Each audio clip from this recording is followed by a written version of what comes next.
Olá, queridos! Bom dia com alegria. Nós vamos ler um livro de um tema que eu gosto muito desse tema. Eu tive um movimento, tivemos, né, aqui alguns integrantes aqui, tivemos um movimento, eu falo tive porque eu que conduzia, mas fazia parte de um movimento maior de práticas integrativas, um deles era o Ho'oponopono. Eu te amo, eu te adoro, eu não vivo sem você, não é nada disso. Me perdoe, eu sou grato, te amo. E tem mais uma, eu te amo, não, me perdoe, eu te amo, eu sou grato. Caramba, fugiu a última. Sinto muito. Eu sinto muito, é isso mesmo. Eu sinto muito, me perdoe, eu te amo, eu sou grato. Mas é interessante porque tinham duas coisas, né, que eu trazia nesse movimento e que esse livro vai aprofundar. A primeira é a história original, que vem de uma kahuna, de uma sacerdotisa havaiana. Ele vai contar isso, o Joe, o cara que popularizou isso. Então, a segunda é que, como tudo que se torna popular, vira meio carne de vaca. As pessoas fazem, mas não sabem muito bem o que está fazendo. É que nem rezar o terço. Ave Maria, Maria, e vai fazendo. E acha que só falar sinto muito, me perdoe, eu sou grato, eu te amo, vai resolver a história. Não vai resolver a história. Essa é a real. Né? Porque essa é uma prática de você acessar o perdão, sobretudo de você mesmo. Você tomar consciência da responsabilidade de toda ação na sua vida, seja qual for, direta ou indireta. Mas aquilo que aconteceu, aquilo que foi causado na sua vida, seja por você, pelo outro, mas que você participou, você tem responsabilidade naquilo.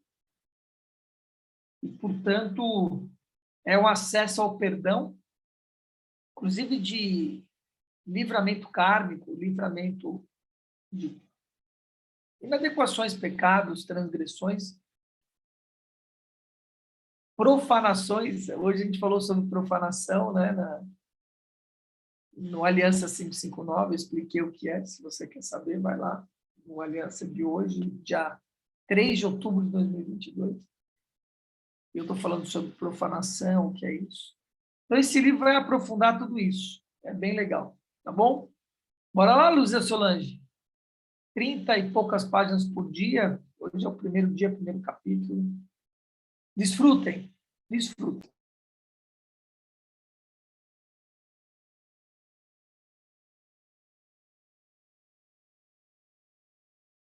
Prefácio.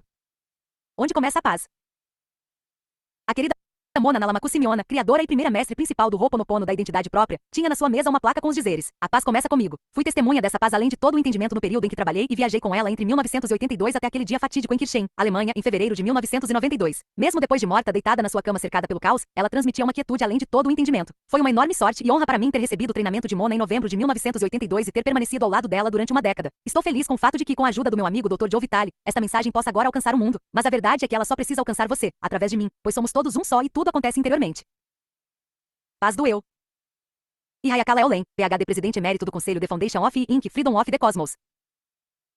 www.oponopono.org www.businessbio.com. Introdução. O segredo do universo. Escrevi em 2006 um artigo intitulado The Old's Motion Usual Therapist 1. Era sobre um psicólogo que ajudou a curar toda uma ala de criminosos que sofriam de doenças mentais, sem jamais atender profissionalmente nenhum deles. Ele utilizou um método havaiano fora do comum. Até 2004, eu nunca ouvira falar nem nesse psicólogo nem no seu método. Pesquisei durante 2 anos antes de encontrá-lo, quando então escrevi aquele artigo, hoje famoso. O artigo espalhou-se pela internet. Foi divulgado em grupos de discussão e enviado por e-mail para listas enormes de pessoas dos mais diferentes estilos de vida. As pessoas da minha própria lista em www.murfire.com adoraram o artigo, e passaram-o adiante para dezenas de milhares de outras, que por sua vez o encaminharam para parentes e amigos. Estimo que cerca de 5 milhões de pessoas tenham visto o artigo. Todos os que o leram acharam difícil acreditar. Algumas pessoas se sentiram inspiradas. Outras se mostram céticas. Todas quiseram mais informações. Este livro é um resultado do desejo delas e da minha busca. Mesmo que você seja um veterano das 5 regras do meu livro anterior, The Attractor Factor 2, talvez não compreenda as incríveis constatações que estou prestes a lhe revelar aqui, pelo menos não à primeira vista. O simples processo que vou transmitir neste livro ajudará a explicar por que fui capaz de manifestar algumas enormes realizações sem efetivamente tentar fazê-las acontecer. Eis algumas delas. O meu programa de áudio com a Nigel Conan, The Power of Outra Geos Marketing, aconteceu depois de eu parar de bater na porta deles durante 10 anos. Como deixei de ser um sem-teto, passei a ser pobre, tornei-me um escritor esforçado. Passei em seguida a ser autor de best-sellers e finalmente vim a ser um guru de marketing da internet sem ter absolutamente nenhum plano. O meu desejo de atrair um carro esporte BMW Z3 me levou a ficar inspirado com uma ideia de marketing na internet na qual ninguém tinha pensado antes, o que me rendeu $22.500 em um único dia e $250.000 em mais ou menos um ano. O meu desejo de comprar uma propriedade rural na região montanhosa do Texas e me mudar para lá quando estava duro e passando por um divórcio difícil levou-me a criar um novo negócio que me rendeu $50.000 em um único dia. A minha enorme perda de 36 quilos aconteceu depois que eu desisti e me abri a uma nova maneira de alcançar o meu desejo. O meu desejo de ser autor de um best-seller que fosse o primeiro da lista me levou a escrever um best-seller nessas condições que em nenhum momento eu planejei escrever e que nem mesmo foi ideia minha. O fato de eu ter aparecido em um filme de sucesso, O Segredo, aconteceu sem que eu suplicasse, implorasse, pretendesse ou coordenasse qualquer coisa. Minha participação no Larry King Live em novembro de 2006 e depois novamente em março de 2007 ocorreu sem que eu tivesse a intenção de fazê-lo. Enquanto escrevo estas palavras, os figurões de Hollywood estão falando em transformar em filme o meu livro The Attractor Factor e outros estão negociando para conseguir para mim o meu próprio programa de televisão. A lista poderia prosseguir a perder de vista, mas você certamente já entendeu o que estou querendo dizer. Muitos milagres estão acontecendo na minha vida. Mas por que estão acontecendo? Um dia eu fui sem teto. Hoje sou autor de best-sellers, celebridade da internet e multimilionário. O que aconteceu comigo que deu origem a todo esse sucesso? Sim, eu segui os meus sonhos. Sim, eu entrei em ação. Sim, eu fui persistente. Mas muitas pessoas não fizeram essas mesmas coisas e mesmo assim não alcançaram o sucesso? O que foi diferente no meu caso? Se você examinar com um olhar crítico as realizações que relacionei, talvez perceba que nenhuma delas foi criada diretamente por mim. Na realidade, o que todas têm em comum é um espírito de planejamento divino, no qual sou, às vezes, um participante relutante. Vou explicar isso de outra maneira. No final de 2006, apresentei um seminário chamado Beyond Manifestation 3, www.beyondmanifestation.com fecha parênteses, fortemente influenciado pelo que aprendi depois que descobri o misterioso terapeuta havaiano e o seu método. No evento, pedi às pessoas presentes que relacionassem todas as maneiras que conheciam de atrair alguma coisa para a vida delas. Disseram coisas como afirmações, visualizações, intenções, métodos de conscientização do corpo, sentir o resultado final, fazer um roteiro, usar a técnica da liberdade emocional TLE4, o TAPPIN e muitas outras coisas. Depois que os membros do grupo fizeram um inventário de todas as maneiras que lhes ocorreram pelas quais poderiam criar a sua própria realidade, perguntei-lhes se esses métodos funcionavam o tempo todo, sem exceção. Todos concordaram que nem sempre funcionavam. Bem, por que não? Perguntei ao grupo. Ninguém soube dizer ao certo. Disparei então o meu comentário para o grupo. Todas essas maneiras têm limitações, declarei. São os brinquedos com os quais a sua mente se entretém para fazer com que vocês continuem pensando que estão no controle. A realidade é que vocês não estão no controle. E os verdadeiros milagres acontecem quando vocês abandonam os brinquedos e confiam em um lugar dentro de vocês onde não existe limite. Eu disse então a eles que precisamos estar na vida atrás de todos esses brinquedos, o que significa estar atrás do tagarelar da mente e ao lado do que chamamos de divino. Prossegui explicando que existem pelo menos 3 estágios na vida. No primeiro somos vítimas, no segundo passamos a criar a nossa própria vida e finalmente, quando temos sorte, nós nos tornamos seguidores do divino. Neste último estágio, que discutirei mais adiante no livro, milagres impressionantes acontecem praticamente sem que nada tentemos. Hoje, mais cedo, entrevistei um especialista em metas para o meu programa de afiliação Hypnotic Gold, ver www.hypnoticgold.com fecha parênteses. Ele escreveu uma série de livros e vendeu milhões de exemplares. Sabe ensinar as pessoas a estabelecer metas. A maior parte da sua filosofia gira em torno de a pessoa ter um desejo ardente de realizar alguma coisa. No entanto, essa estratégia é incompleta. Eu lhe perguntei o que ele sugeria quando alguém não conseguia encontrar a motivação necessária para definir uma meta, que dirá para concluí-la. Se eu soubesse como fazer isso, começou ele, eu seria capaz de resolver quase todos os problemas do mundo. Ele prosseguiu dizendo que temos que estar com uma vontade imensa de atingir a meta porque, se não estivermos, não conseguiremos manter a disciplina necessária para nos concentrarmos nela e nos esforçarmos para alcançá-la. Mas e se o anseio não for grande o suficiente? Perguntei. Então não atingiremos o nosso objetivo. O que devemos fazer para ter um desejo intenso ou ficar motivado? Ele não conseguiu responder a pergunta. E essa é a dificuldade. Em um determinado ponto, todos os programas de autoajuda e de definição de metas falham. Eles se deparam com o fato perturbador de que se alguém não está pronto para alcançar uma coisa, essa pessoa não sustentará a energia necessária para manifestá-la. A pessoa desiste. Todo mundo já passou pela experiência de definir resoluções no primeiro dia do ano e esquecê-las no segundo. As boas intenções estavam presentes, mas algo mais profundo não estava em harmonia com os desejos conscientes. Então como você pode lidar com esse estado mais profundo que não tem uma vontade imensa de atingir a meta? É aqui que o método havaiano que você vai aprender no livro se revela bastante útil. Ele ajuda a limpar o inconsciente, que é onde reside o bloqueio. Ajuda a dissolver os programas ocultos que o impedem de alcançar os seus desejos, estejam eles relacionados com a saúde, a riqueza, a felicidade ou qualquer outra coisa. Tudo acontece dentro de você. Vou explicar tudo isso no livro que você tem nas mãos neste exato momento. Mas por enquanto pense no seguinte, uma citação do livro de Thorno Retranders, Deus Illusion, resume a essência do passeio mental na montanha-russa que você está prestes a iniciar. O universo começou quando nada via a si mesmo no espelho. Em resumo, o limite zero envolve o retorno ao estado zero, no qual nada existe mas tudo é possível. No estado zero, não existem pensamentos, palavras, ações, memórias, programas, convicções ou qualquer outra coisa. Existe apenas o nada. Mas um dia o nada se viu no espelho e você nasceu. A partir daí você criou, e inconscientemente absorveu e aceitou convicções, programas, memórias, pensamentos, palavras, ações e outras coisas. Muitos desses programas recuam ao início da própria existência. O propósito deste livro é ajudá-lo a experimentar o assombro e a admiração de momento a momento. A partir desse estado, milagres como os que descreve acontecerão a você. Eles serão exclusivamente seus. E serão igualmente maravilhosos, mágicos e milagrosos. A minha experiência dessa viagem espiritual no poder além além da compreensão foi quase indescritível. O meu sucesso está além dos meus sonhos mais extravagantes. Adquiri novas aptidões, e o meu nível de amor por mim mesmo pelo mundo encontra-se em um nível de entendimento que as palavras frequentemente não conseguem descrever. Vivo em um estado de assombro quase constante. Vou explicar isso da seguinte maneira: todas as pessoas veem o mundo através de uma lente. As religiões, filosofias, terapias, autores, oradores, gurus e fabricantes de castiçais percebem o mundo através de uma mentalidade particular. Você aprenderá neste livro a usar uma nova lente para dissolver todas as outras. E quando você conseguir fazer isso, estará no lugar que eu chamo de limite zero. É importante que você entenda que este é o primeiro livro na história a revelar esse método de cura havaiano atualizado, que se chama Ho'oponopono da identidade própria. É preciso que você também compreenda que essa é apenas a experiência de um único homem com método, a minha. Embora este livro tenha sido escrito com a bênção do terapeuta que me ensinou o incrível método, tudo que se segue foi escrito através das lentes com que eu vejo o mundo. Para entender plenamente o Ho'oponopono da identidade própria, você precisa participar de um fim de semana de treinamento e experimentá-lo por si mesmo. Os treinamentos estão relacionados em www.ho'oponopono.org e www.zerolimites.info. Finalmente, toda a essência deste livro pode ser resumida em uma única frase, uma frase que você aprenderá a usar, uma frase que revela o supremo segredo do universo, uma frase que quero dizer a você e ao divino neste exato momento. Eu te amo. Pegue o bilhete e sente-se. O trem em direção à sua alma está prestes a partir. Segure bem o chapéu. Eu te amo, a Lolia no Val e Aoé. Dr. Joe Vitale, Awakua, Austin, Texas, www.murfiri.com. O universo começou quando nada via a si mesmo no espelho. Torno retranders, Deus er illusion. A aventura começa. Que a paz esteja com você, toda a minha paz. O Kamaluia no Mioé, Kuumaluia Pauloa.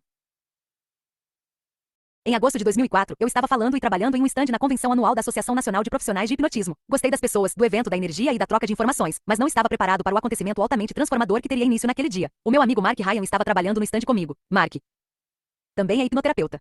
Ele tem um espírito aberto, é curioso, eloquente e perspicaz no que diz respeito à exploração da vida e de todos os seus mistérios. Frequentemente tínhamos conversas que duravam horas. Conversávamos a respeito dos nossos heróis na terapia, de Milton Erickson a xamãs menos conhecidos. Foi durante uma dessas conversas que Mark me surpreendeu ao perguntar: você já ouviu falar no terapeuta que curou pessoas sem jamais vê-las? A pergunta me fez parar. Eu ouvirá falar em agentes de cura psíquicos e agentes de cura remota ou à distância, mas Mark parecia estar se referindo a uma coisa diferente. Ele é um psicólogo que curou um hospital cheio de criminosos com problemas mentais, mas nunca atendeu pessoalmente um único paciente. O que ele fez? Usou um sistema havaiano chamado Ho'oponopono.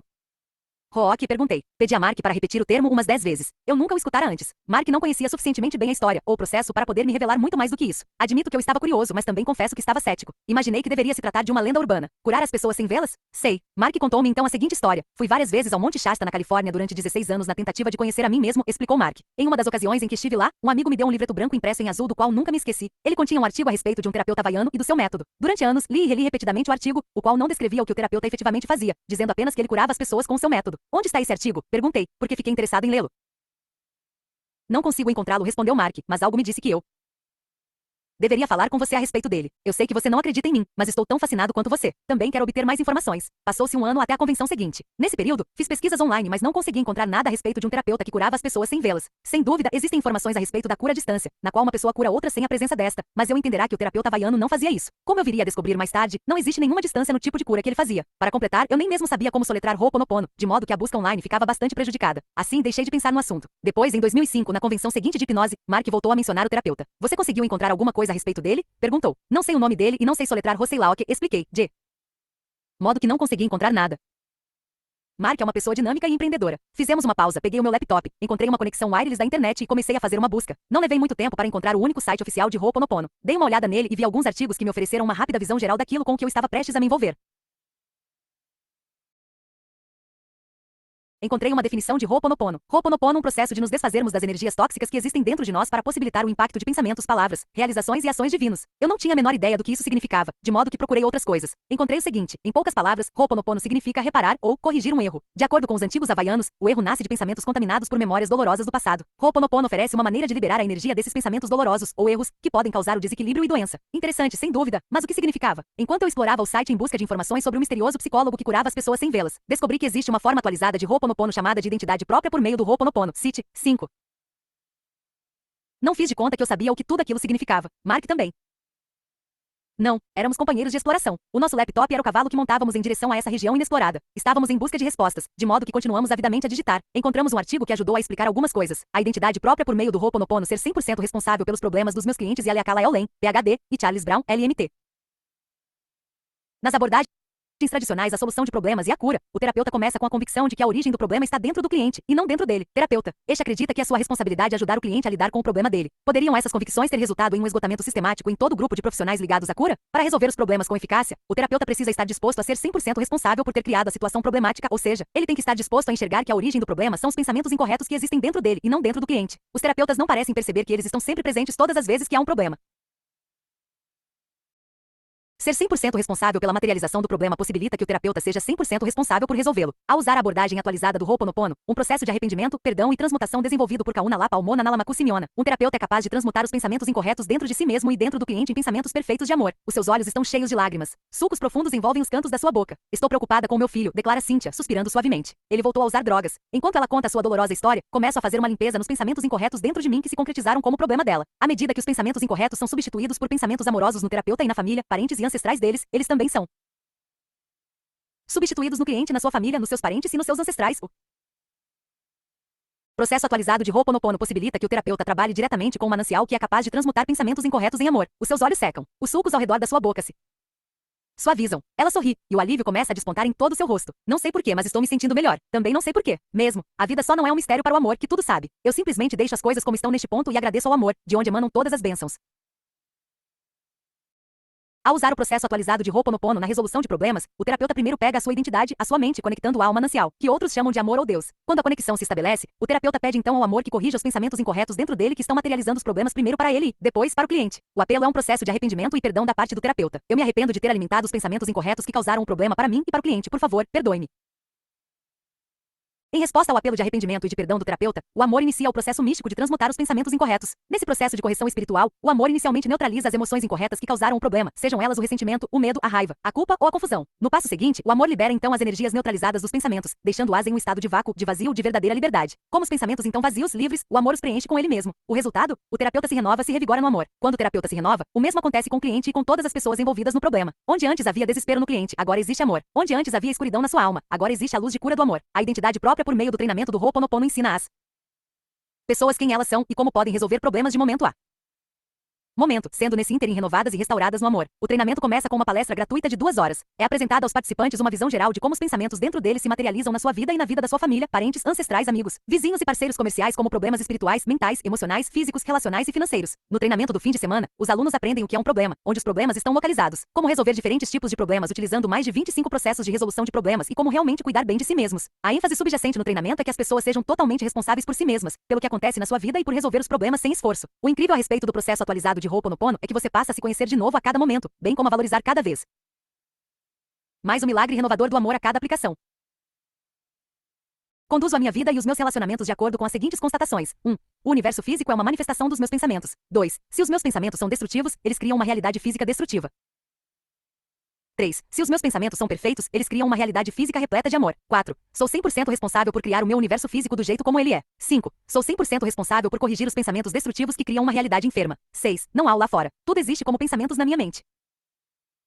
Mark e eu lemos o artigo e nos perguntamos qual seria o terapeuta que estávamos procurando, Charles Brown ou esse Dr. Eulen. Não sabíamos. Não tínhamos como saber. E quem era essa tal de Morna que o artigo mencionava? E o que era o Russell Locke da identidade própria? Continuamos a ler. Encontramos mais alguns artigos que lançaram luz sobre o que estávamos buscando. Eles continham declarações reveladoras como: a identidade própria por meio do Ho'oponopono não encara os problemas como uma provação e sim como oportunidades. Os problemas são apenas memórias do passado que se repetem e aparecem para nos conceder mais uma chance de enxergar com os olhos do amor e agir a partir da inspiração. Eu estava curioso, mas não estava entendendo. Os problemas eram memórias do passado que se repetem. Ah, o que esses autores estavam tentando explicar? De que maneira esse Russell Locke ajudava o terapeuta que curava as pessoas? Afinal de contas, quem era esse terapeuta?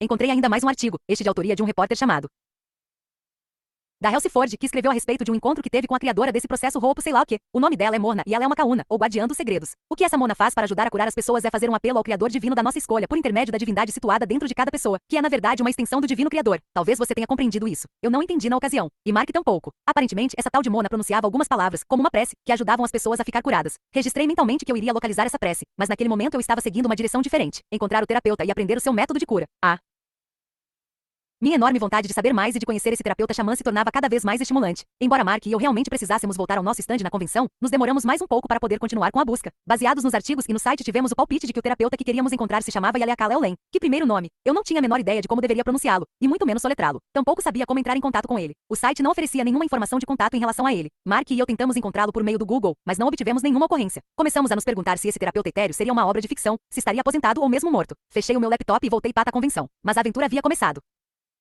Encontrando o terapeuta mais inusitado do mundo. Quem olha do lado de fora sonha, quem olha do lado de dentro desperta. Carl Jung. Ao voltar para minha casa nas cercanias de Austin, Texas, não consegui esquecer a história do terapeuta que curava as pessoas sem vê-las. Qual era o método dele? Quem era ele? Será que a história era uma farsa? Como atuo há mais de 20 anos na área do desenvolvimento pessoal, a maior parte dos quais está registrada nos meus livros Adventures Within e The Attractor Factor, o fato de que eu precisava saber mais não deveria ser surpresa para ninguém. Sempre fui uma pessoa curiosa. Passei 7 anos com o controverso guru. Entrevistei mentores e sábios de autoajuda, autores e oradores, místicos e magos da mente. Devido ao sucesso dos meus livros atuais, eu poderia agora chamar de meus amigos vários dos principais especialistas na área do desenvolvimento humano. Mas eu não conseguia me livrar da história do terapeuta. Ela era diferente. Era um grande avanço. Eu precisava saber mais. Assim, empreendi a minha busca. No passado, contratei detetives particulares para encontrar pessoas desaparecidas. Eu fiz quando escrevi a respeito de Bruce Barron, o gênio da propaganda, no meu livro The Seven Lost Secrets of Success. Eu também estava pronto para contratar um profissional para encontrar o Dr. Eulen, quando uma coisa estranha aconteceu. Certo dia, enquanto procurava novamente o Dr. Eulen na internet, descobri o nome dele associado a um site. Não tenho a menor ideia do motivo pelo qual esse resultado não tinha aparecido em buscas anteriores, mas ali estava ele. Não consegui encontrar um número de telefone, mas eu poderia marcar uma consulta pessoal por e-mail com o J. Eulen. Pareceu-me uma maneira esquisita de fazer terapia, mas nestes tempos de internet qualquer coisa é válida. Imaginando que essa seria a melhor maneira de me aproximar dele, enviei um e-mail por intermédio do site. Eu estava indescritivelmente animado. Mal conseguia esperar pela resposta do Dr. Eulen. O que será que ele iria dizer? Será que iria escrever alguma coisa esclarecedora? Será que ele iria me curar por e-mail? Mal consegui dormir naquela noite, de tão ansioso que eu estava para ler o que ele iria dizer. Na manhã seguinte, recebi dele o seguinte e-mail: Joe, obrigado por solicitar uma consulta. As consultas são em geral feitas pela internet ou por fax. A pessoa que deseja se consultar me fornece informações sobre a natureza da consulta, ou seja, descreve um problema, uma preocupação. Eu processo as informações e medito a respeito delas em busca de instruções divinas. Em seguida, transmito à pessoa por e-mail o que recebi na meditação.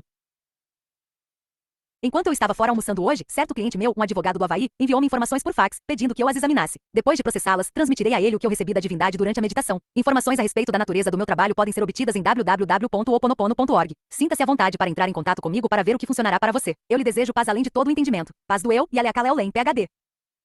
Foi um e-mail estranho. Ele conversa com a divindade? Advogados o contratam? Eu ainda não sabia o bastante para poder julgar o Dr. Eulen ou seus métodos, mas eu certamente queria crer mais. Decidi na mesma hora contratar uma consulta por e-mail. Iria custar $150, mas isso não significava nada para mim, porque finalmente eu estava entrando em contato com o psicólogo que fazia milagres que eu procurara durante tanto tempo. Pensei um pouco a respeito do que eu deveria perguntar a ele. Estou tendo bastante êxito na vida. Tenho os livros, o sucesso, os carros, as casas, uma parceira permanente, a saúde e a felicidade que quase todo mundo procura. Eu emagrecera 36 quilos e estava sentindo ótimo, mas eu ainda tinha que perder mais ou menos 7 quilos. Como eu ainda estava enfrentando problemas de peso, decidi me consultar com o Dr. Eulen a respeito disso. Ele respondeu em 24 horas, enviando-me o seguinte e-mail: Obrigado, Joe, pela sua resposta. Quando olhei, eu ouvi: ele está bem. Converse com seu corpo. Diga para ele: eu o amo do jeito que você é. Obrigado por estar comigo. Se você sente que eu abusei de você de alguma maneira, por favor, perdoe-me. Agora pare e depois, ao longo do dia, bata um papo com seu corpo. Diga palavras de amor e gratidão. Obrigado por me conduzir de um lado para o outro. Obrigado por respirar, por fazer o nosso coração bater. Encare o seu corpo como um parceiro na sua vida e não como um criado. Converse com ele como você o faria com uma criança. Seja amigo dele. Ele gosta de uma grande quantidade de água para trabalhar melhor com ele mesmo. Você pode achar que está com fome, mas na verdade o seu corpo pode estar lhe dizendo que está com sede. Beber água solar azul transmuta as memórias, reencenando os problemas na mente subconsciente, a criança, e ajuda o corpo a relaxar e deixar Deus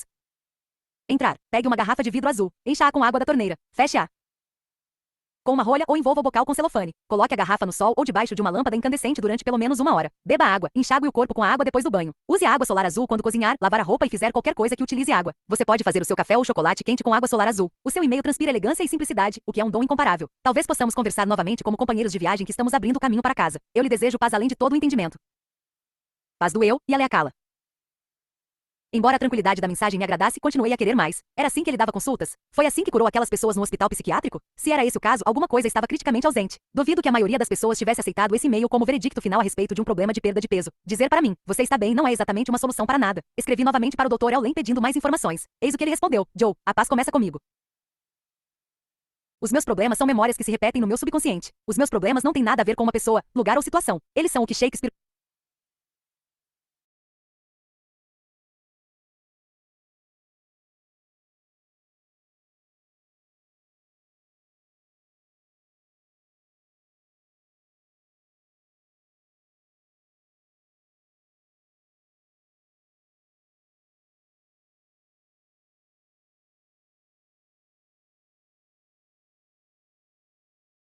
Shakespeare poeticamente assinalou em um dos seus sonetos como antigas aflições renovadas. Quando vivencio problemas de memórias reencenadas, tenho uma escolha. Posso permanecer envolvido com elas ou posso pedir à divindade que as liberte por meio da transmutação, devolvendo assim a minha mente ao seu estado original de vazio, de ser livre de memórias. Quando estou livre de memórias, sou o meu eu divino como a divindade me criou à sua exata semelhança. Quando o meu subconsciente se encontra no estado zero, ele é intemporal, ilimitado, infinito, imortal. Quando as memórias dominam, ele fica retido no tempo, no lugar, nos problemas, na incerteza, no caos e no pensamento, além de preocupado em enfrentar e administrar as dificuldades. Ao permitir que as memórias assumam o controle, renuncio tanto à clareza mental quanto à minha harmonia com a divindade. Sem harmonia não há inspiração. Sem inspiração, não existe propósito. Quando trabalho com as pessoas, sempre peço à divindade que transmute as memórias do meu subconsciente que são reencenadas como as percepções, os pensamentos e as reações que tenho a respeito delas. A partir do estado zero, a divindade permeia então a minha mente subconsciente e a consciente de inspirações, possibilitando que a minha alma experimente as pessoas como a divindade as vivência. Quando trabalho com a divindade, as memórias transmutadas no meu subconsciente são transmutadas no subconsciente de todas as mentes, não apenas no das pessoas, mas também no subconsciente dos reinos mineral, animal e vegetal, bem como no de todas as formas de existência visíveis e invisíveis. Como é maravilhoso constatar que a paz e a liberdade começam comigo. Paz do eu e a Leakala. Bem, mesmo assim não entendi. Decidi então perguntar se eu seria trabalhar com ele, escrever um livro a respeito do que ele faz. Pareceu-me uma maneira lógica de levá-lo a revelar o segredo do seu método e obter informações sobre os anos que ele passou trabalhando no hospital psiquiátrico. Eu disse que o que faríamos ajudaria outras pessoas. Acrescentei que eu faria quase todo o trabalho. Enviei então um e-mail para ele e aguardei. Ele respondeu dizendo: Joe, a paz começa comigo. A humanidade acumulou memórias que viciam e nas quais os outros são percebidos como necessitando de ajuda e assistência. A identidade própria por meio do Ho'oponopono consiste em liberar as memórias dentro do nosso subconsciente que dizem que os problemas estão lá fora e não do lado de dentro. Todos chegamos aqui com as nossas antigas aflições renovadas já prontas. As memórias dos problemas não têm nada a ver com pessoas, lugares ou situações. São oportunidades para que fiquemos livres. O propósito completo da CIT é restaurar a identidade própria da pessoa. Seu ritmo natural com a inteligência divina. Ao restabelecer esse ritmo original, o zero se abre e a alma é então permeada de inspirações. Historicamente, as pessoas que participam da CIT têm vontade de compartilhar as informações com outras pessoas a fim de ajudá-las. É muito difícil sair do modo eu posso ajudar os outros. Explicar a CIT para as pessoas, de modo geral, não nos livra das memórias dos problemas, mas fazer a CIT nos liberta delas. Se estivermos dispostos a limpar as nossas antigas aflições renovadas, ficaremos bem e tudo mais também ficará. Por conseguinte, desencorajamos as pessoas de compartilhar a CIT com outras. Em vez disso, nós as encorajamos a abandonar as coisas que têm das outras pessoas, libertando a si mesmas em primeiro lugar e em seguida todas as outras. A paz começa comigo. POI e a Leakala. Bem, eu continuava sem entender. Escrevi uma vez mais, perguntando se poderia falar com ele por telefone. Disse que queria entrevistá-lo. Novamente ele concordou. Marcamos uma hora para conversar daí a poucos dias, na sexta-feira seguinte. Eu estava tão entusiasmado que escrevi para o meu amigo Mark Ryan e contei a ele a novidade, que eu finalmente ia falar com o misterioso xamã havaiano que ele mencionara anos antes. Ele também ficou animado. Ambos estávamos curiosos em relação ao que iríamos descobrir. Pouco sabíamos a respeito do que iríamos vivenciar. A nossa primeira conversa. Todos os homens consideram os limites do seu campo de visão como os limites do mundo. Arthur Schopenhauer. Finalmente falei pela primeira vez com o Dr. Ellen em 21 de outubro de 2005. O seu nome completo é Dr. Yaleakala Ellen, mas ele me pediu que o chamasse de I. Isso mesmo, como a letra do alfabeto. Ok, isso eu consigo fazer. E eu provavelmente passamos uma hora conversando no nosso primeiro telefonema. Pedi a ele que me contasse toda a história do seu trabalho como terapeuta. Ele explicou que trabalhou no Hawaii State Hospital durante 3 anos. A ala onde ficavam os criminosos dementes era perigosa. Psicólogos iam embora todos os meses. A equipe faltava muito por motivo de doença ou simplesmente pedia demissão. As pessoas atravessavam a ala de costas para a parede, com medo de serem atacadas pelos pacientes. Não era um lugar agradável de viver, trabalhar ou visitar. O Dr. Ellen ou e me disse que nunca esteve profissionalmente com os pacientes. Nunca deu consultas. Ele concordou em examinar as fichas deles. Enquanto analisava as fichas, ele trabalhava em si mesmo, e à medida que fazia isso, os pacientes começaram a ficar curados. A história ficou ainda mais fascinante quando tomei conhecimento do seguinte: passados alguns meses, pacientes que tinham estado algemados estavam tendo permissão para andar livremente, me disse ele. Outros que estavam tomando forte medicação estavam recebendo doses menores dos remédios. E os que tinham sido considerados como não tendo a menor chance de um dia ir embora estavam sendo liberados. Eu estava aturdido. Além disso, prosseguiu ele, a equipe passou a gostar de ir trabalhar. O absenteísmo e a rotatividade desapareceram. Acabamos ficando com mais gente do que precisávamos, porque os pacientes estavam tendo alta e todos os membros da equipe estavam indo trabalhar diariamente. Hoje, aquela ala está fechada. Foi nesse ponto que eu tive que fazer a pergunta de $1 milhão. O que você estava fazendo em si mesmo que causou a mudança naquelas pessoas? Eu estava simplesmente purificando a parte de mim que eu compartilhava com eles, respondeu ele. Ah, eu não estava entendendo. O Dr. Ellen explicou que a total responsabilidade pela nossa vida significa que tudo na nossa vida, pelo simples fato de estar na nossa vida, é nossa responsabilidade. Em um sentido literal, o mundo inteiro é nossa criação. Uau, isso é difícil de engolir. Ser responsável pelo que eu digo ou faço é uma coisa, ser responsável pelo que todo mundo na minha vida diz ou faz é outra. Bem diferente. No entanto, a verdade é o seguinte: se você assumir uma completa responsabilidade pela sua vida, tudo que você vir, ouvir, provar, tocar ou de alguma maneira experimentar é sua responsabilidade porque está na sua vida. Isso significa que cabe a você curar os terroristas, o presidente, a economia, enfim, tudo que você experimenta e não gosta. Eles só existem, por assim dizer, como projeções que vêm de dentro de você. O problema não é com eles e sim com você. E para mudá-los, você precisa mudar a si mesmo. Eu sei que isso é difícil de entender, que dirá aceitar ou efetivamente viver a ideia. A culpa é bem mais fácil do que total responsabilidade. Mas enquanto eu falava com o Dr. Ellen, comecei a compreender que a cura para ele e no Ho'oponopono significa amar a si mesmo. Se você quer melhorar a sua vida, você precisa curar a sua vida. Se quer curar uma pessoa, até mesmo um criminoso que sofre de uma doença mental, você o faz curando a si mesmo. Perguntei ao Dr. Ellen como ele curava a si mesmo. O que ele fez? Exatamente quando examinou a ficha daqueles pacientes. Eu apenas fiquei repetindo sem parar, sinto muito, e eu te amo, explicou ele. Só isso? Só isso. Acontece que amar a si mesmo é a melhor maneira de você se aprimorar. E à medida que se aprimora, você melhora o seu mundo. Enquanto o Dr. Eulen e trabalhava no hospital, ele entregava para a divindade qualquer coisa que aparecesse nele e pedia para que ela fosse liberada. Ele sempre confiava e sempre funcionava. O Dr. Eulen perguntava a si mesmo: o que está acontecendo em mim para que eu cause esse problema? E como posso corrigir esse problema em mim? Aparentemente, esse método de curar de dentro para fora é o que é chamado de Ho'oponopono da identidade própria. Parece haver uma versão mais antiga do Ho'oponopono que era fortemente influenciada pelos missionários do Havaí. Envolvia um facilitador que ajudava as pessoas a curar os problemas conversando com elas. Quando conseguiam cortar os laços de um problema, este desaparecia. Mas o Ho'oponopono da identidade própria não precisava de um facilitador. Tudo é feito dentro de nós mesmos. Eu estava curioso e sabia que, com o tempo, iria entender melhor o que ele estava dizendo. O Dr. Eulen ainda não tem nenhum material sobre o seu processo. Ofereci-me para ajudá-lo a escrever um livro, mas ele não pareceu interessado. Existe disponível um antigo vídeo, o qual eu encomendei. Ele também me disse para ler Deus Illusion, de Thor Retranders. Como sou viciado em livros, imediatamente entrei na internet e encomendei o livro na Amazon. Quando chegou, eu devorei. O livro argumenta que a nossa mente consciente não tem a menor ideia do que está acontecendo. Retranders escreve que o fato é que a cada segundo, milhões de informações invadem os nossos sentidos. No entanto, a nossa consciência processa apenas talvez 40 informações por segundo, no máximo. Milhões e milhões de informações são condensadas em uma experiência consciente que não contém praticamente nenhuma informação. De acordo com o que entendi o Dr. Eulen dizer, como não temos uma verdadeira consciência do que está acontecendo em qualquer momento. Considerado, tudo o que podemos fazer é nos resignar e confiar. Tudo consiste em ter 100% de responsabilidade por tudo na nossa vida, absolutamente tudo. Ele diz que o seu trabalho envolve a purificação de si mesmo. Só isso. Enquanto ele se purifica, o mesmo acontece com o mundo porque ele é o mundo. Tudo fora dele é uma projeção e uma ilusão. Embora parte disso tenha soado como psicologia junguiana, no sentido de que as coisas externas que vemos são o lado da sombra da nossa própria vida. O que o Dr. Eulen parecia descrever estava além de tudo isso. Ele parecia reconhecer que tudo é um reflexo de nós mesmos, mas também estava dizendo que é nossa responsabilidade corrigir tudo o que vivenciamos, a partir do nosso interior conectando-nos ao divino. Para ele, a única maneira de corrigir qualquer coisa externa é dizendo eu te amo para o divino, o que poderia ser descrito como Deus, vida, o universo ou quaisquer outros termos para esse poder superior coletivo. Ufa, essa foi uma conversa e tanto. O Dr. Eulen não tinha a menor ideia de quem eu era, mas estava me concedendo uma grande parte do seu tempo. Ele também estava me deixando confuso. O Dr. Eulen tem quase 70 anos de idade e é provavelmente um guru para alguns e uma pessoa excêntrica para outros. Fiquei emocionado por ter conversado com o Dr. Eulen pela primeira vez, mas eu queria saber mais. Eu claramente não estava entendendo o que ele estava me dizendo, e seria muito fácil resistir a ele ou descartá-lo. Entretanto, o que estava me obcecando era a história de ele usar esse novo método para curar supostos casos irrecuperáveis, como dos criminosos que sofriam de doenças mentais. Eu sabia que o Dr. Eulen iria apresentar um seminário em um futuro próximo, de modo que fiz perguntas a respeito do evento. O que vou colher do seminário? Você vai colher o que você colher, respondeu ele. Bem, aquilo me pareceu como o antigo treinamento estrada da década de 1970. Você colhe o que estava destinado a colher. Quando pessoas estarão no seminário? Perguntei. Estou sempre fazendo uma limpeza, de modo que somente as pessoas que estão prontas para estar lá estarão presentes, disse ele. Talvez 30 ou 50 nunca se sabe. Antes de encerrarmos o telefonema, perguntei e o que significava a assinatura nos seus e-mails. POI significa paz do eu 6, explicou ele. É a paz que supera todo o entendimento. Não entendi o que ele quis dizer na ocasião, mas hoje faz todo sentido. A chocante verdade a respeito das intenções. A nossa vida subjetiva interior é o que realmente importa para nós enquanto seres humanos. No entanto, sabemos e entendemos relativamente pouco a respeito dele, como ela surge e como funciona na nossa vontade consciente de agir. Benjamin Libet, Mind Team. Depois daquela primeira conversa por telefone com o Dr. Eulen, eu estava ansioso para obter outras informações. Fiz perguntas a ele sobre o seminário que ele iria apresentar algumas semanas depois. Ele não tentou me convencer a participar. Disse que estava constantemente fazendo uma limpeza, de modo que somente as pessoas certas compareciam ao seminário. Ele tinha certeza que a divindade é a palavra preferida dele para o poder maior do que todos nós, mas que todos nós tomaria as providências adequadas para que tudo saísse da maneira correta. Perguntei ao meu amigo Mark Ryan, o homem que mencionou o Dr. Eulen para mim pela primeira vez, se ele gostaria de ir comigo. Ofereci-me para pagar a parte dele como presente por ele ter falado comigo a respeito desse milagre e do fazedor de milagres. É claro que Mark aceitou. Pesquisei um pouco mais antes da viagem. Perguntei aos meus botões se o método desse terapeuta teria alguma coisa a ver com Una, um método de cura popular do Havaí. Enquanto lia, descobri que eles não estavam nem um pouco relacionados. Una é o nome que Max Freedom Long, o empreendedor que virou autor, deu à sua versão do espiritualismo havaiano. Ele afirmou ter aprendido uma tradição secreta com amigos havaianos quando trabalhou como professor no Havaí. Ele fundou a Una Fellowship em 1945 e depois publicou uma série de livros, sendo que um dos mais populares é The Secret Science Behind Miracles. Embora fascinante, o trabalho de Long não tinha nada a ver com o terapeuta que eu estava investigando. Eu estava começando a descobrir que o terapeuta praticava um método do qual Long nunca ouvirá falar, pelo menos não da maneira como o Dr. Eulen o praticava. À medida que continuei a ler e a aprender, a minha curiosidade aumentou. Eu mal podia esperar pelo dia do voo que me levaria ao encontro do agente de cura.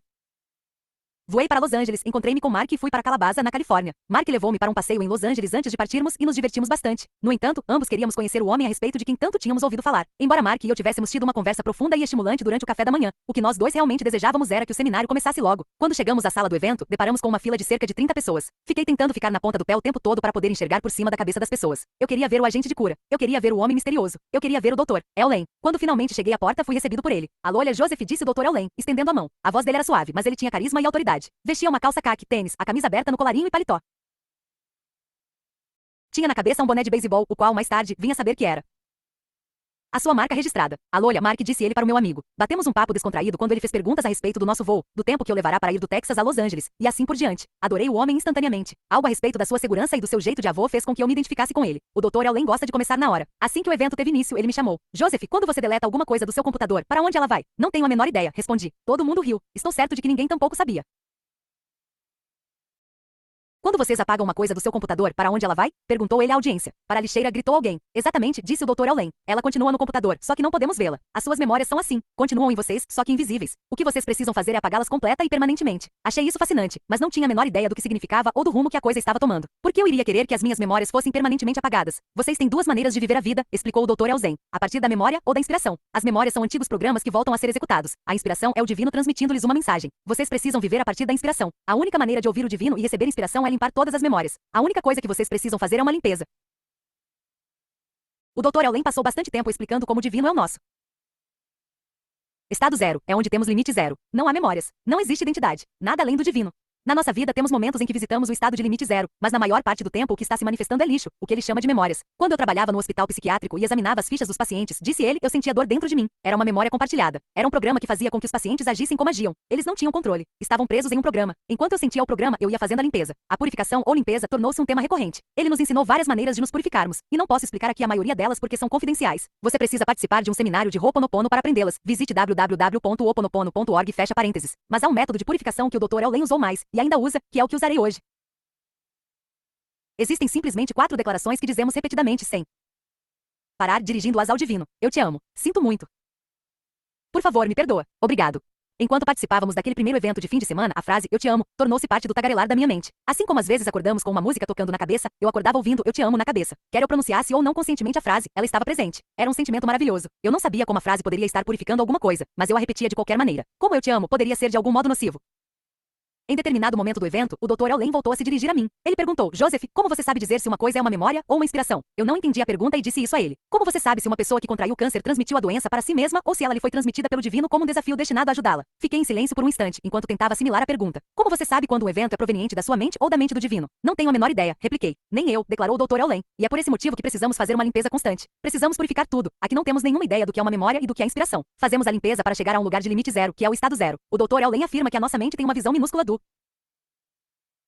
mundo, e essa visão não apenas é incompleta como também incorreta. Só acreditei nesse conceito quando tive nas mãos o livro The Wayward Mind, de Guy Claston. Nele, Claston escreve a respeito de experiências que provam que o nosso cérebro nos diz o que fazer antes de nós conscientemente decidirmos fazê-lo. Em uma famosa experiência, um neurocientista chamado Benjamin Libet ligou pessoas a um eletroencefalógrafo, o aparelho que faz o registro do eletroencefalograma, EEG, que mostrou o que estava acontecendo no cérebro dessas pessoas. O aparelho revelou que um surto de atividade cerebral ocorria antes que a pessoa tivesse a intenção consciente de fazer alguma coisa, indicando que a intenção tinha origem no inconsciente e depois penetrava na percepção consciente. Claston escreve que Libet descobriu que a intenção de se mover aparecia cerca de 1/5 de segundo antes de o movimento começar, mas que um surto de atividade no cérebro tinha lugar mais ou menos 1/3 de segundo antes da intenção. Segundo William Irvine no livro On Desire, Why We Want What We Want, experiências como essa sugerem que as nossas escolhas não são formadas de uma maneira consciente e racional. Ao contrário, elas se formam na mente inconsciente e vão aumentando de intensidade, e quando finalmente chegam à superfície nós passamos a controlá-las. E o próprio Benjamin Libet, o homem que realizou as experiências polêmicas e reveladoras, escreveu o seguinte no livro Mind Team: o surgimento inconsciente da intenção de agir não poderia ser controlado conscientemente. Somente a sua consumação final em um ato motor poderia ser conscientemente controlada.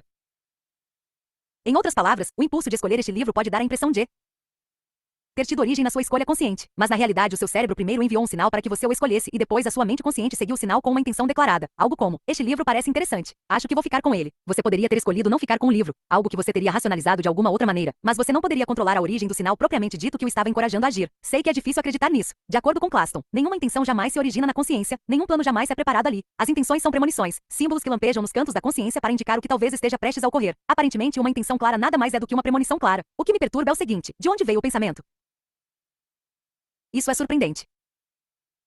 Desde que escrevi a respeito do poder da intenção no meu livro The Attractor Factor, e desde que falei a respeito dele no filme O Segredo, vir a compreender que as intenções não são de modo nenhum uma escolha minha foi um choque. Tudo indica que o que eu pensei que estava fazendo quando defini uma intenção era simplesmente a verbalização de um impulso que já estava em atividade no meu cérebro. A questão torna-se então a seguinte: o que ou quem fez com que o meu cérebro enviasse a intenção? Na realidade, perguntei mais tarde ao Dr. Allen, quem está no comando? Ele riu e disse que tinha adorado a pergunta. Confesso que eu ainda estava confuso a respeito das intenções. Perdi 36 quilos sendo mentalmente vigoroso e impondo a minha intenção de perder peso. Mas eu estava declarando uma intenção ou simplesmente reagindo ao sinal do meu cérebro para que eu perdesse peso? Foi uma inspiração ou uma memória? Escrevi para o Dr. Allen e fiz essa pergunta. Ele respondeu dizendo: nada existe no zero, ao acua, nenhum problema, nem mesmo a necessidade da intenção. As preocupações com o peso são simplesmente memórias que estão sendo reencenadas, e essas memórias substituem o zero, você. O retorno ao zero, você, requer que a divindade apague as memórias por trás das preocupações com o peso. Apenas duas leis determinam as experiências: a inspiração da divindade e a memória armazenada na mente subconsciente, sendo a primeira nova em folha e a última velha. Jesus teria supostamente dito o seguinte: procurai primeiro o reino, zero, e tudo mais será acrescentado. Inspiração, ponto. O zero é a residência de você e da divindade. De onde e de quem brotam todas as bênçãos, a riqueza, a saúde e a paz. P.O. e Dr. Allen.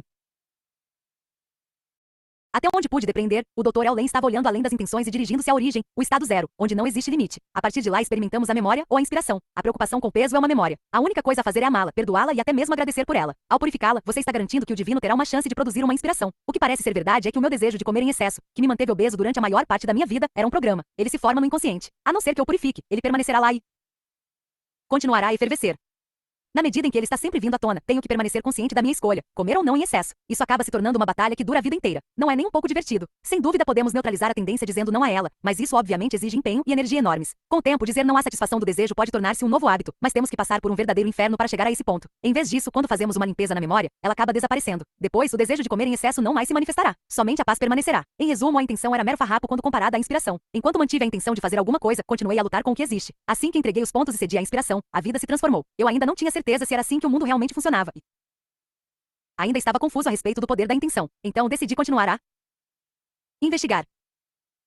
Jantei com Rhonda Byrne, criadora e produtora do filme de sucesso O Segredo. Perguntei a ela uma coisa que eu tinha enorme vontade de saber. Você criou a ideia do filme? Ou você recebeu a ideia? Eu sabia que ela receberá a inspiração de criar o hoje famoso trailer que causou uma epidemia de marketing. Assista ao trailer em www.tzecret.tv. Ela me disse certa vez que a ideia do teaser do filme surgiu de repente em um intervalo de poucos segundos. Ela criou o trailer propriamente dito em 10 minutos. Ela claramente recebeu algum tipo de inspiração que resultou na produção do mais poderoso teaser de filme da história. Mas eu queria saber se a ideia do filme final propriamente dito teve origem em uma inspiração ou se ela sentiu que fez o filme por outras razões. Esse era o ponto crucial do meu interesse pelas intenções. Estávamos declarando intenções que faziam diferença ou recebendo ideias que posteriormente chamávamos de intenções? Foi o que perguntei a ela enquanto jantávamos. Rhonda permaneceu quieta por um longo tempo. Ela pareceu desligada, contemplando a minha pergunta, buscando a resposta dentro de si mesma. Finalmente falou. Não tenho certeza, disse ela. A ideia veio até mim, sem dúvida. Mas eu fiz o trabalho. Eu criei. Assim, eu diria que eu fiz acontecer. A resposta de Rhonda foi esclarecedora. A ideia foi até ela, o que significa que se aproximou dela como uma inspiração. Como o filme é extremamente poderoso, muito bem feito e brilhantemente comercializado, só posso acreditar que tenha sido tudo um desabrochamento do divino. De fato, havia um trabalho a ser feito e Rhonda o fez. Mas a ideia em si surgiu como uma inspiração. O interessante é que depois de o filme já ter sido lançado havia vários meses e a agitação em torno dele estar atingindo proporções históricas. Rhonda enviou um e-mail para todos os que estrelaram o filme dizendo que este agora tinha uma vida própria. Em vez de declarar intenções, Rhonda agora estava atendendo chamadas e agarrando oportunidades. Um livro estava surgindo. Larry King estava fazendo um especial de 2 partes baseado nas ideias do filme. Uma versão em áudio estava sendo lançada. Continuações estavam a caminho. Quando agimos a partir do estado zero no qual não existe limite, não precisamos de intenções. Simplesmente recebemos e agimos. E milagres acontecem. No entanto, é possível interromper a inspiração. Parar aí depois desse Não há um livro, incentivo de hora que fazer o filme. acabar, Parece ser aí que o livre-arbítrio entra em cena. continua. Em cena. Quando a ideia de fazer alguma coisa aparece na nossa mente, seja ela proveniente da inspiração ou da memória, podemos escolher agir ou não em função dela, se estivermos conscientes do impulso. De acordo com Jeffrey Schwartz, no seu convincente livro The Mind and the Brain, a nossa vontade consciente, o poder de escolha, é capaz de cancelar o impulso que teve início no nosso inconsciente. Em outras palavras, você pode receber o impulso de adquirir este livro, mas pode neutralizar esse impulso se quiser fazê-lo. Isso é o livre-arbítrio ou a livre vontade. Ou, como Schwartz o descreve, a livre não vontade, ele escreve que em anos posteriores ele Lieber abraçou a ideia de que o livre-arbítrio atua como um guarda-cancela para os pensamentos que rompem do cérebro e não se esquivou das implicações morais disso. William James, o lendário psicólogo, sentia que o livre-arbítrio tem lugar depois do impulso que temos de fazer uma coisa e antes de efetivamente a fazermos. Novamente, você pode dizer sim ou não ao impulso. É preciso estar plenamente consciente para perceber a escolha. O que o Dr. Allen estava me ensinando era que por meio da limpeza constante de todos os pensamentos, sejam eles decorrentes da inspiração ou da memória, eu seria capaz de escolher melhor o que era certo naquele momento. Comecei a compreender que a minha perda de peso teve lugar porque escolhi não obedecer à memória ou ao hábito que estava me incentivando a comer mais e me exercitar menos. Ao escolher não seguir esses impulsos causadores de dependência, eu estava introduzindo a minha capacidade de livre vontade ou de livre não vontade. Em outras palavras, o anseio de comer em excesso era uma memória, não uma inspiração. Ele era proveniente de um programa, não do divino. Eu estava desconsiderando o programa ou neutralizando. O que entendi que o Dr. Allen estava sugerindo como uma melhor abordagem era amar o programa até que este se dissolvesse e tudo o que restasse seria a divindade. Eu ainda não entendia bem tudo isso, mas estava prestando atenção e escolhendo não eliminar nada por ser novo. Eu mal poderia imaginar o que me estava reservado a seguir. Que exceções?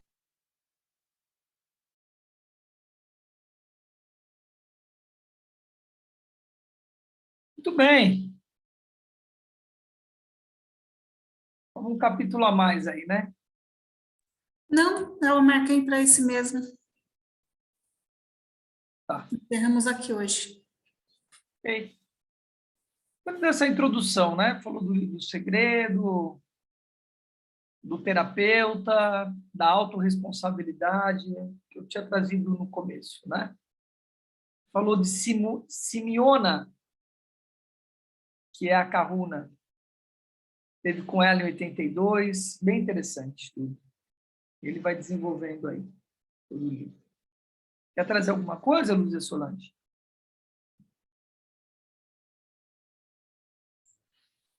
Essa prática do se perdoar primeiro, começa em você, começa em mim, isso que traz a paz.